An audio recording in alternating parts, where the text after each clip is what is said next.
Anong ideal age na hinahanap mo sa isang guy? Mga masahid saan, mga 26. Mga 26. Ayun, parang saktong 26 naman ako eh. Para-paraan, yan ka na naman. Balita ko, crush ka daw ni Eddie. Eddie? Eddie ako. Yang mga tinginan mo na yan, alam ko yan. Hi, anong name mo? Rosa. Anong course mo dito sa BSU? Tourism Management. Ilan taon ka na? 20. Anong hinahanap mo sa isang lalaki? Matangkad po, tsaka good boy. Yun lang dalawa? Mm-mm. So, matangkad at good boy lang?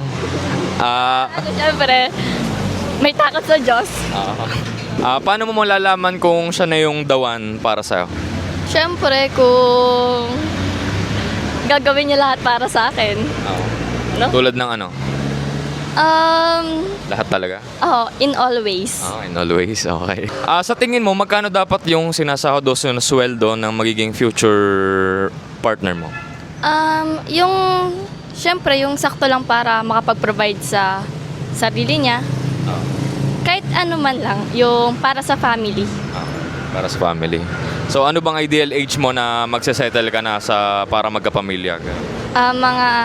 Siguro 3 years pagkatapos ko mag-graduate. 3 years after mag-graduate? 3 years after. Kung papipiliin ka, pogi, matangkad, o mayaman, anong pipiliin mo at bakit? Siyempre lahat. Lahat. Paano ka ba dapat ligawan ng manliligaw sa'yo?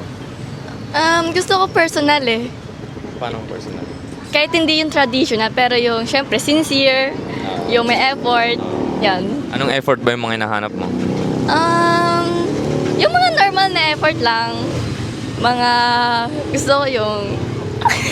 May bulaklak dapat na dinadala, mga gano'n. Siyempre, sino ba namang babaeng ayaw ng bulaklak, di ba? Yung magde-date dapat. Oo, date, quality time, yan. Pag first time yung magde-date ng guy, saan ba dapat yung perfect spot para sa'yo? Basta sa mga romantic places, para special naman kahit pa paano. Required bang lalaki dapat ang magbabayad sa first date o depende? Para sa akin lang, sa opinion ko, syempre siya kasi siya naman nagyaya. Tsaka first date naman. Pag ikaw nagaya? Hindi ako. Gano'n. Sa bagay. Ganun lang yun. Anong ideal age na hinahanap mo sa isang guy? Mga masahid saan, mga 26. Mga 26. Ayun, parang saktong 26 naman ako eh. Para-paraan, yan ka na naman. Balita ko, crush ka daw ni Eddie. Eddie? Eddie ako. Yang mga tinginan mo na yan, alam ko yan. Ano naman yun ah? Okay na, okay na.